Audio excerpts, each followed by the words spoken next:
न सोना चांदी चाहिए, न भूमि चाहिए, न गऊ चाहिए। मन में बस एक ही आस है कि एक बार मुझे आपके लाला के दर्शन करा दे। और मैया ने जैसी सुनी तो तुरंत कह दिया कि लाला के दर्शन तो मैं कतई ना करूं। अरे मेरे छोटो सो लाला, और मेरे छोटे से लाला ने कोई को न जाने कहा बिगाड़ दियो। कोई कछू बन के आवे, कोई कछू बन के आवे, महाराज सब मारनो चाहे। अरे बाबा तेरो का भरोसो, बाबा जी के वेश में न जाने कौन हो। तो महाराज लाला के दर्शन तो मैं कतई ना कराऊं, कुछ और चाहिए तो ले जाओ। भोलेनाथ बोले कि मैया बड़े दूर से कैलाश पर्वत से चल करके आपके लाला के दर्शन करने को आया। अरे मैया छोटी सी आस है, बस या तो पूरी कर दो। चलो आप एक काम करो, मेरी गोदी में मत दीजिए, आप अपनी गोदी में लेके आ जाओ, मैं दूर से दर्शन कर दूंगा। मैया ने महाराज साफ मना कर दी कि ना बाबा कतई ना करो। अच्छा भोलेनाथ सोचने लगे कि मैया ऐसे तो दर्शन कराएगी नहीं, थोड़ा डराना पड़ेगा मैया। भोलेनाथ बोले कि मैया यदि लाला के दर्शन ना कराए ना तो यही दूना रमा के तेरे घर के द्वार पर बैठ जाऊंगा, और जब कभी अपने लाला को लेके आप बाहर निकलोगी तो मैं आपके लाला के दर्शन कर लूंगा। मैया ने कही कि मेरे घर में एक ही दरवाजा ना, जब द्वार पे आप दूना रमा करके बैठोगे महाराज हुआ द्वार पे कभी मैं बाहर निकलूंगी ना, बैठे रहो कब तक बैठे।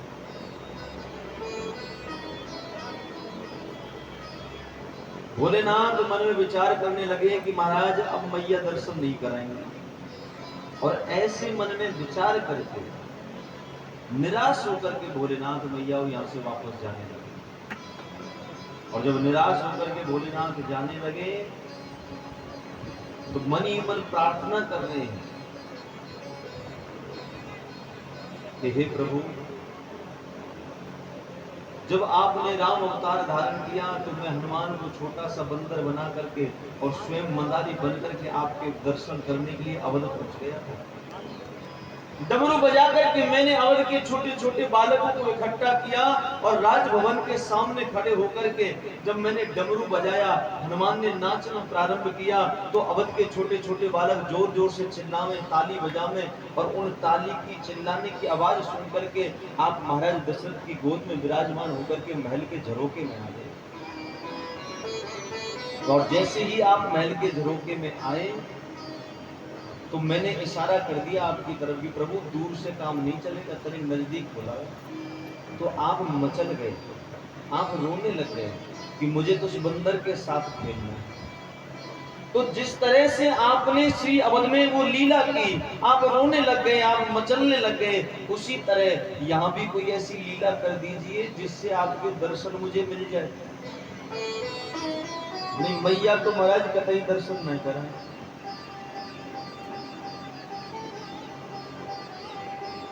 भोलेनाथ ऐसे मन ही मन प्रार्थना करते हुए जाने लगे मैया, और इतने में ही भगवान श्री कृष्ण ने रुदन करना प्रारंभ कर दिया। भगवान बड़ी जोर जोर से रोए, मैया कभी पालने में सुनाए, कभी गोद में ले, कभी लोरी सुनाए, लेकिन भगवान है कि चुप होने का नाम ही नहीं लेते। और भगवान के रुदन की आवाज सुन करके आसपास जो गोपिकाएं रहती हैं, जो मैया रहती हैं, वो सारी गोपिकाएं यशोदा के आंगन में पहुंच गई। अरे यशोदा तेरो लाला बड़ी जोर से रो रहे।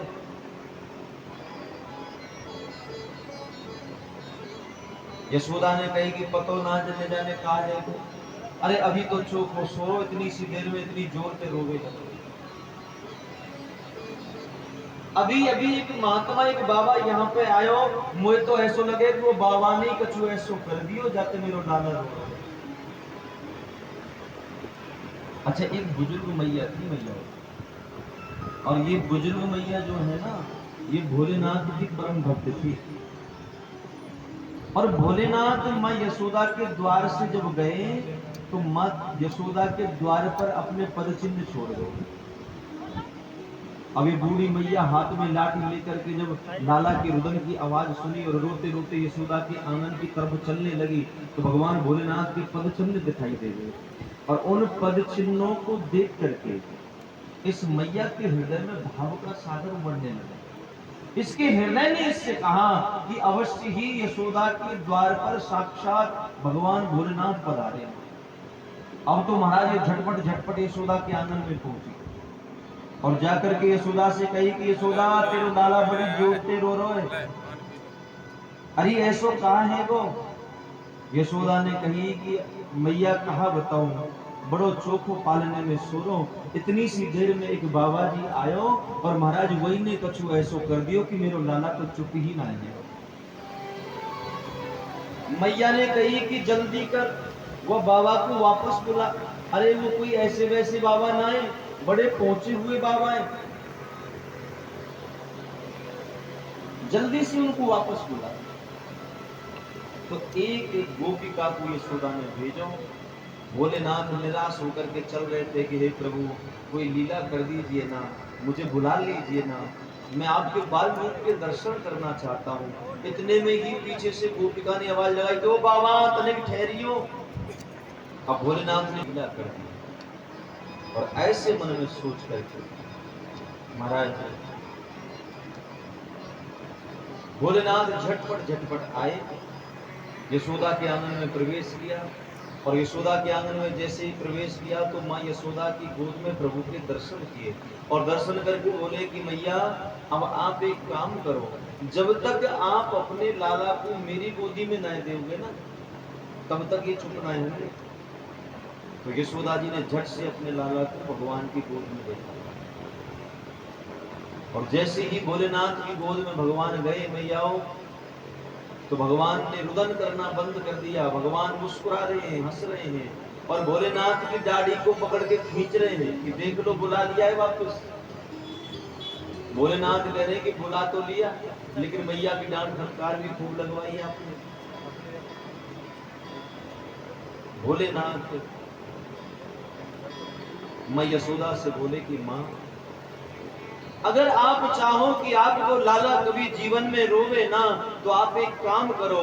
भोलेनाथ ने अपना स्वरूप निकाल करके मैया को प्रदान किया और कहा कि मां जहां आपके लाला के स्नान को जल गिरते हुए बस वहां या को रख दी।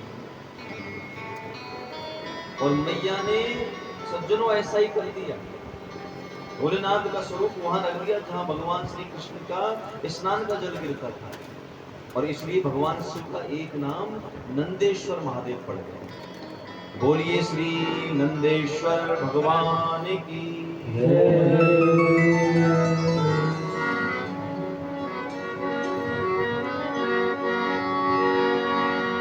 बोली बाबा भोलेनाथ की जय। खुशियों की बरमा ब्रज की गलियों में नाचे गाए हैं हर इंसान ब्रज की गलियों में।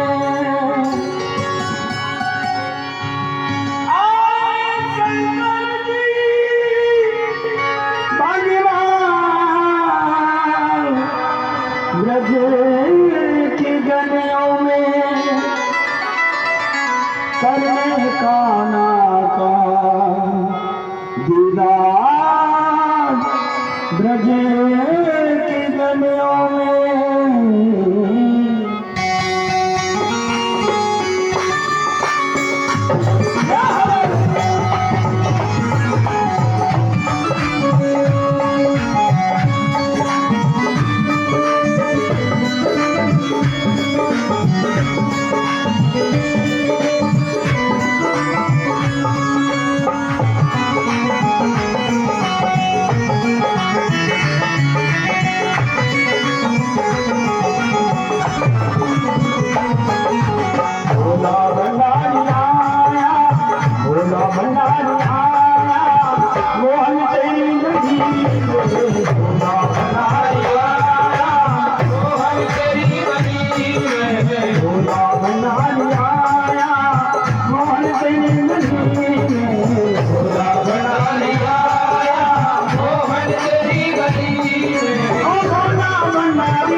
झलक पाने आया, एक झलक पाने आया मेरे काना, एक झलक पाने आया मोहन तेरी गली में मोहन तेरी गली में। ओ मेरे मुरली वाले श्याम, मेरे बंसी वाले श्याम, मेरे मुरली वाले श्याम, मेरे बंसी वाले श्याम, मेरे मुरली वाले श्याम, मेरे बंसी वाले श्याम, मेरे मुरली वाले श्याम, मेरे बंसी वाले श्याम, ओ मेरे मुरली वाले श्याम, मेरे बंसी वाले श्याम, मेरे मुरली वाले श्याम, मेरे बंसी वाले श्याम, मेरे मुरली वाले श्याम, मेरे बंसी वाले श्याम, मेरे मुरली वाले श्याम, मेरे बंसी वाले श्याम।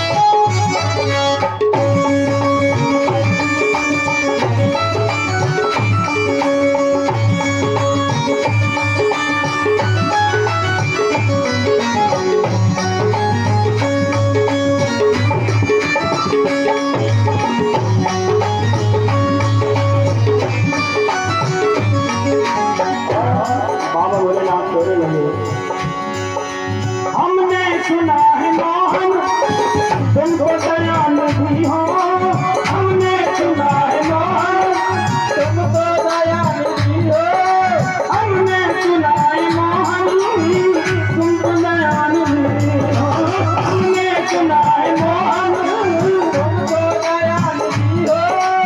आशा लेके आया, आशा लेके आया मेरे काना, आशा लेके आया मोहन तेरे गली में मोहन तेरी गली में। भोला भंडारी आया मोहन तेरी गली में, भोला भंडारी आया मोहन तेरी गली में। विश्वास मुझको लाया, विश्वास मुझको लाया मेरे मोहन, विश्वास मुझको लाया मोहन तेरी गली में। भोला भंडारी आया मोहन तेरी गली में। ओ मेरे बंसी वाले श्याम, मेरे मुरली वाले श्याम, मेरे बंसी वाले श्याम, मेरे मुरली वाले श्याम, मेरे बंसी वाले श्याम, मेरे मुरली वाले श्याम, मेरे बंसी वाले श्याम, मेरे मुरली वाले श्याम, मेरे मुरली वाले श्याम, मेरे बंसी वाले श्याम, मेरे मुरली वाले श्याम, मेरे बंसी वाले श्याम।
मान यशोदा से कहने लगे, हे मैया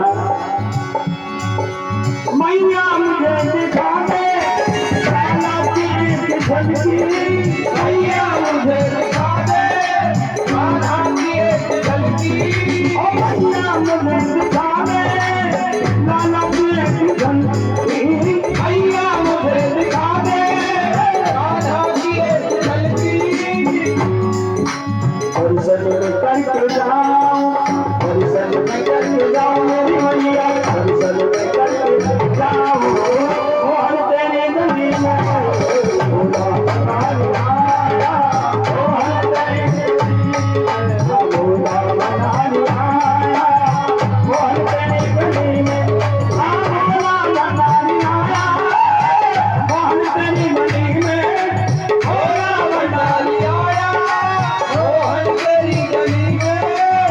विश्वास मुझको लाया, विश्वास मुझको लाया मेरे मोहन, विश्वास मुझको लाया।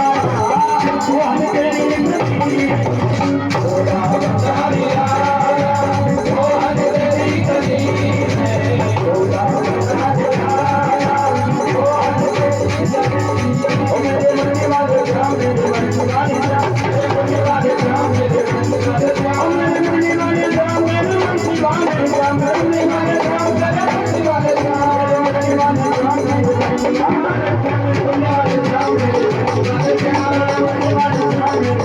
वाले श्याम, मेरे मन वाले श्याम, मेरे मन वाले श्याम, मेरे मन वाले श्याम, मेरे मन वाले श्याम, मेरे मन वाले श्याम, मेरे मन वाले श्याम, मेरे मन वाले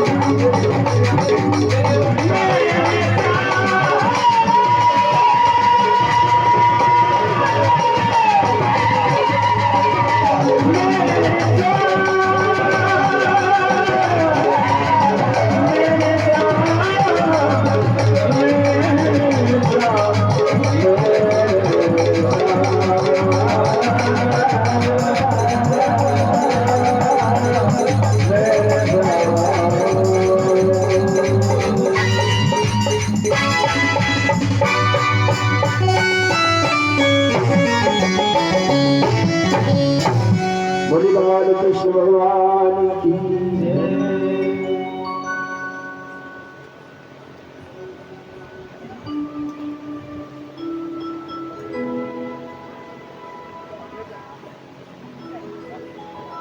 वृंदावन बिहारी लाल की जय, बाल कृष्ण भगवान की जय, जय जय श्री राधे कृष्ण।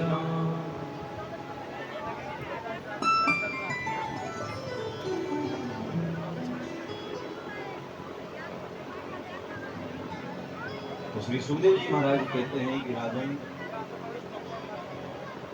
भोलेनाथ ने भगवान के बाल रूप के दर्शन प्राप्त किए। हे परीक्षित, भगवान ने बड़ी ही सुंदर सुंदर बाल लीलाएं की। उन बाल लीलाओं को मैं तुम्हें दर्शन कराते हुए बड़ी ही अनुपम कथाएं हैं, मैं तुम्हें वो कथाएं सुनाऊंगा। सुखदेव जी कहते हैं कि परीक्षित, भगवान थोड़े बड़े हुए और भगवान बड़ी ही सुंदर सुंदर लीलाएं कर रहे थे।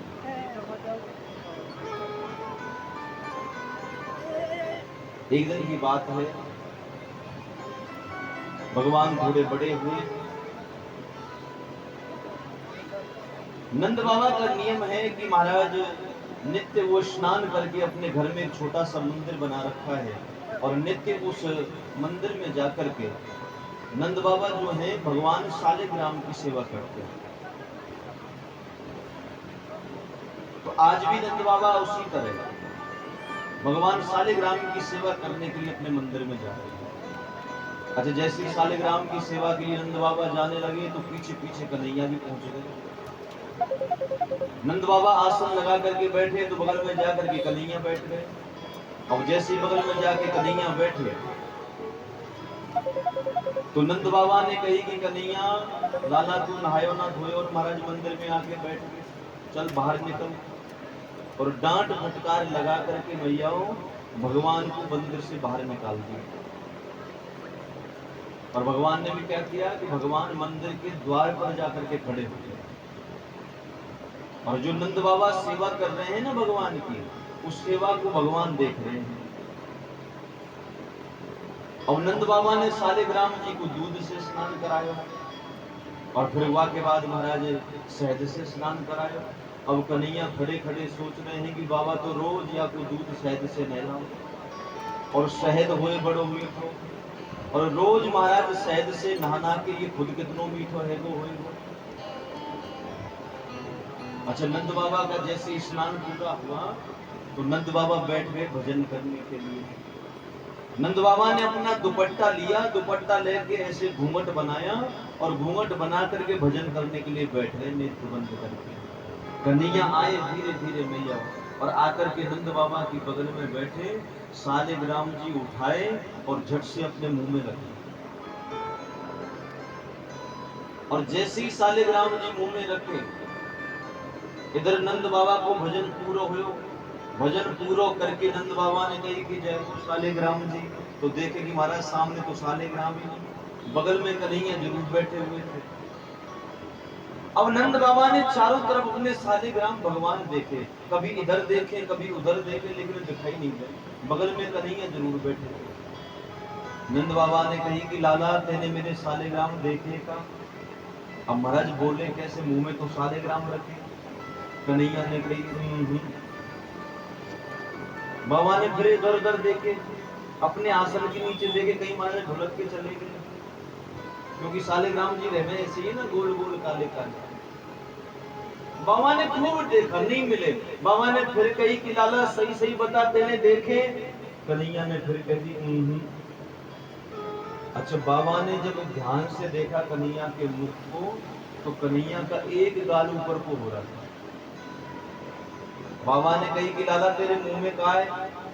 बाबा ने गाल के हाथ लगाए हो तो शालिग्राम को जीभ से सटका के इधर ले आवे, और इधर हाथ लगावे तो जीभ से सटका के इधर ले आवे। बाबा ने अपनी दोनों मुट्ठी बंद करके कन्हैया के दोनों गालन पे मारी, और जैसे गालन पे मारी महाराज शालिग्राम झट से बाहर आ गए। और जैसे ही शालिग्राम जी बाहर आए, बाबा बोले कि ठहर जा दारी के, आज कोई ना छोड़। अरे मेरे शालिग्राम ही तूने मुख में रख लिए। अब कन्हैया तो झट से खड़े होकर दौड़े मैया की गोद में जाकर के बैठ गए, और इधर नंद बाबा बार बार शालिग्राम जी को स्नान करा करके और बार बार कह रहे हैं कि हे प्रभु मेरो छोटो सो लाला है, ये कछु जाने ना है, या के अपराध को आप क्षमा कर दीजिए। भगवान मंद मंद मुस्कुराते हुए विचार कर रहे हैं कि महाराज जिनसे तुम प्रार्थना कर रहे हो वो भी हम ही हैं, और जिन्होंने अपराध किया है वो भी हम ही हैं, हम में उनमें कोई भेद नहीं है।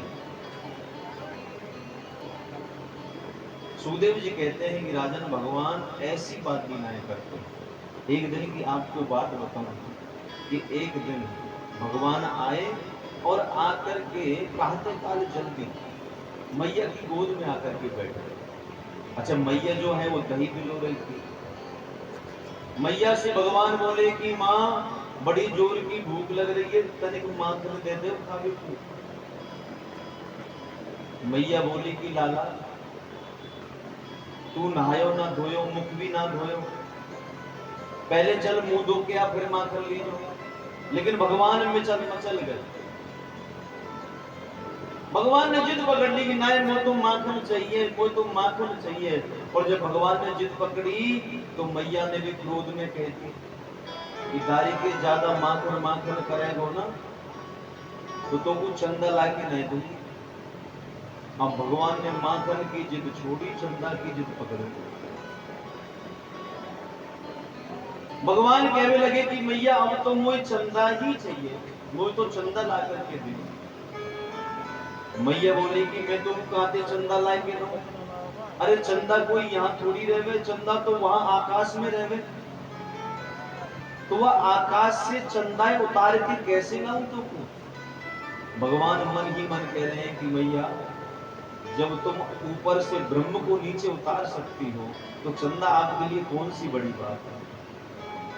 और फिर भगवान जिद कर रहे, मैया मुझे कछु नहीं पतो, मुझे तो चंदा ही चाहिए, मुझे तो चंदा ही चाहिए। मैया ने भी क्रोध में आके कह दी कि दारी के ज्यादा चंदा चंदा कराएगो ना तो तुमको बहू ला के नहीं दूंगी। अब भगवान ने माखन की जिद छोड़ी, चंदा की जिद छोड़ी, बहू की जिद पकड़ ली।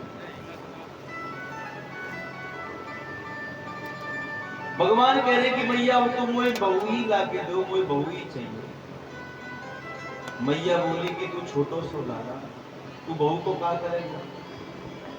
तो भगवान बोले कि मैया जब मैं गऊ चरावे जाऊंगा ना तो मेरी बहू में जेब में रख ले जाऊंगा,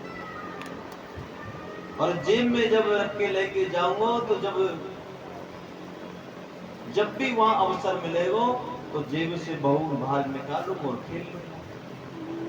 अच्छा, मैया समझ गई कौन सी बहू की बात कर रहे हैं।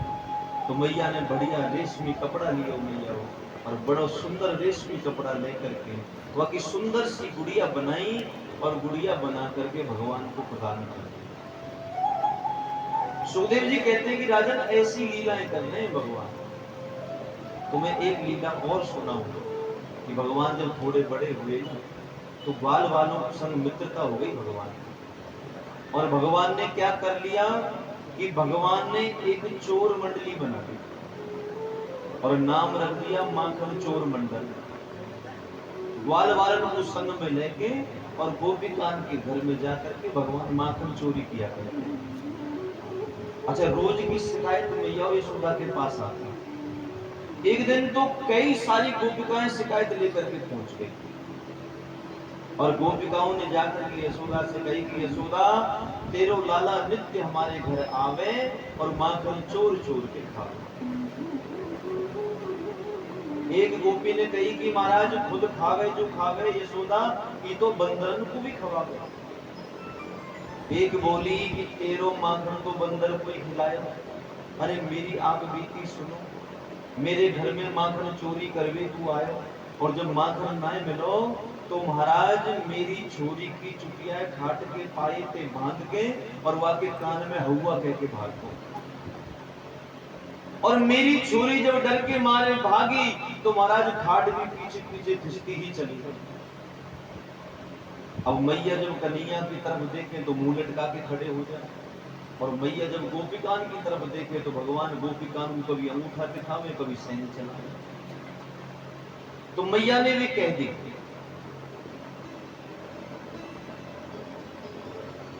कि देखो मेरे घर में कोई माखन की कमी ना है, जो तुम्हारे घर में मेरो लाला माखन चोरी करके खाएगा। अरे मैं तो तब जानू जब तुम पकड़ के दिखाओ। तो समस्त गोपिकाओं ने मैया योजना बना ली भगवान को पकड़ने। अच्छा, एक गोपिका ने कैसी योजना बनाई कि उस गोपी ने अपने घर के द्वार पर, घर की खिड़की पर, मटकी पर, छीके पर सारी जगह घंटी ही घंटी बांध दी। अच्छा, गोपिका ने सोचा कि महाराज जब कन्हैया आएगो तो खिड़की खोलेगो तो घंटी बजेगी, वो पतो चल जाएगा। दरवाजा खोलेगो तो घंटी बजेगी, मटकी उतारेगो तो घंटी बजेगी और मैं झट से कन्हैया को पकड़ लूंगी। अब ग्वाल वालन के संग जब भगवान माखन चोरी करने को गए ना, तो या गोपिका के घर को देख करके भगवान मुस्कुराए और मुस्कुरा करके ग्वाल वालन से कहने लगे कि भैयाओ, आज तो यही गोपिका के घर में माखन चोरी करके खाएंगे। ग्वाल वाल बोले कि लाला तनिक देख तो ले, या कि पूरे घर में घंटी ही घंटी लटक रही है, जरूर गोपिका ने कुछ चालाकी चली है। कन्हैया बोले तुम चिंता काहे को कर रहे हो। भगवान खिड़की के पास पहुंचे और जाकर के खिड़की के पास भगवान ने कहा कि घंटियों बज मत जाना। अब महाराज भगवान की आज्ञा, घंटी कैसे बजे। भगवान ने खिड़की खोली, घंटी नहीं बजी। भगवान अंदर चले गए, ग्वाल वाल अंदर चले गए, घंटी नहीं बजी। मटकी उतारी, घंटी नहीं बजी। और जैसे ही भगवान ने माखन की मटकी में हाथ दे करके अपने मुख से माखन लगायो, सारी घंटी एक साथ बजो।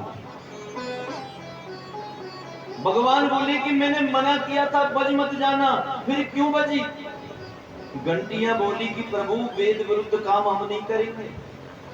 भगवान बोले कि क्यों, कैसे। कि वेद कहता है कि भोग लगे तो घंटी बजे। जब हम भोग लगाते हैं तो घंटी बजाते हैं ना मंदिर में। आपने खिड़की खोली, हम नहीं बजी। आपने मटकी उतारी, हम नहीं बजी। लेकिन आपने भोग लगाया तो महाराज बजना पड़ा। और जैसे ही घंटी बजी, गोपिका झट से दौड़ी। अच्छा, कन्हैया तो झट से कूद के बाहर चले गए, ग्वाल वाल रह गए बेचारे। तो हाथ में सोटा लेकर के गोपिका जब दौड़ी ना ग्वाल वालों के पीछे, तो महाराज 2-4 सोटा सब में लग गए। ग्वाल वालों ने बाहर निकल के कही कि लाला, अब तेरे चक्कर में हम नहीं पड़े। महाराज अब हम तेरे संग जाओगे। अगले दिन फिर ग्वाल वालों के संग लेके महाराज और भगवान फिर माखन चोरी करके तू चल दिए। तो एक गोपिका ने कैसी योजना बनाई भगवान को पकड़ने की कि घर का द्वार खुला छोड़ दिया और घर का द्वार खुला छोड़ करके माखन की मटकी को नीचे रख दिया और मुख भी उसका खुला छोड़ दिया। अब भगवान जैसे जावे लगे तो भगवान ग्वाल वालन से कहने लगे कि लालाओ, आज तो कोई गोपिका अपने घर के द्वार को बंद कर वो भूल गई। और देखो माखन भी ऊपर ना रखो, नीचे ही रख दी। ग्वाल बाल बोले कि कोई द्वार बंद कर वो ना भूली, जरूर भीतर ही बैठी हुई।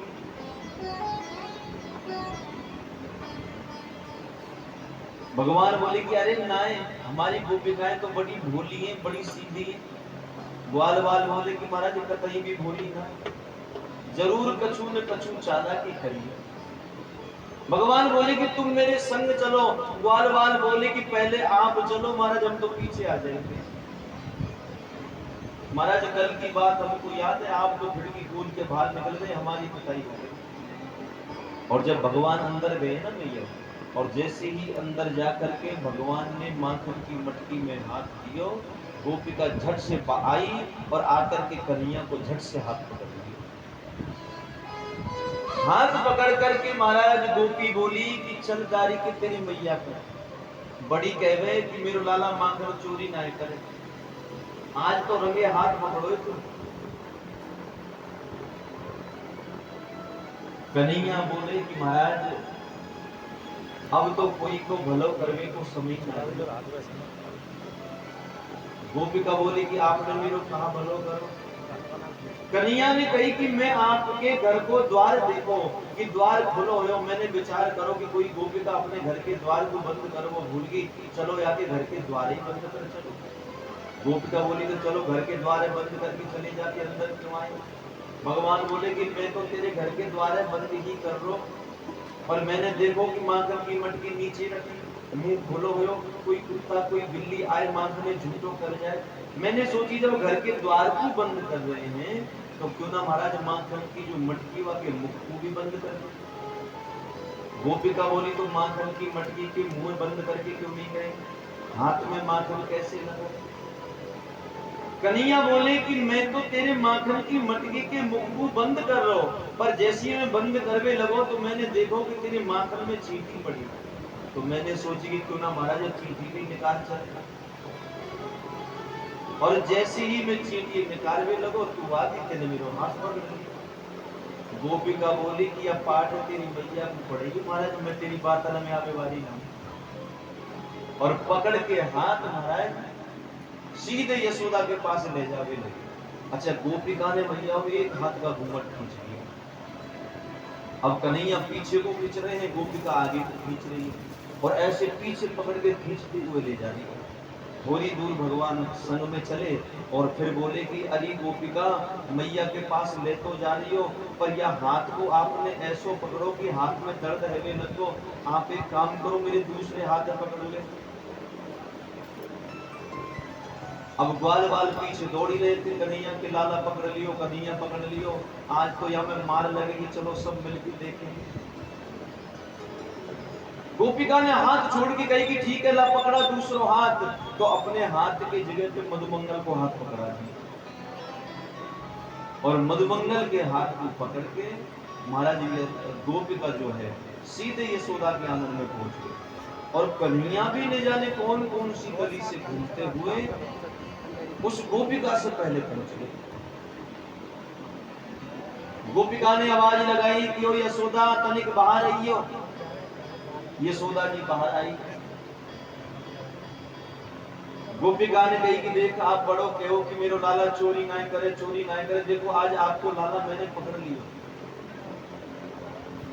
अब यशोदा ने देखो महाराज मधुमंगल, और मधुमंगल को देख कर यशोदा बोली कि मेरो लाला ही पकड़ो है ना, कि हाँ तेरो लाला तेरो लाला तेरो लाला। मैया बोली कि जब ये मेरो लाला है तो फिर वो कौन है। मैया ने आवाज लगाई ओ लाला कन्हैया तनिक बाहर आइयो। तो महाराज भगवान भीतर से बाहर निकलते हुए आए, और जब गोपिका ने भगवान को सामने से आते हुए देखो तो देख करके झट से पीछे मुड़ी कि मैंने कौन पकड़ रखो है, तो देखे महाराज मधुमंगल जी दांत दिखा रहे हैं। गोपिका दोनों हाथ जोड़ करके बोली यशोदा जब मैं घर से चली तो सच में ये कन्हैया ही हूं, अब रास्ता में ले जाने कैसे बदल को महाराज मुझे तो पता ही नहीं। अच्छा एक बात मेरी भैया, ये जो गोपिकाएं हैं ना, ये गोपिकाएं श्री कृष्ण की नित्य शिकायत तो करती है यशोदा से, लेकिन इन गोपिकाओं की शिकायत में श्री कृष्ण के लिए प्रेम है नहीं।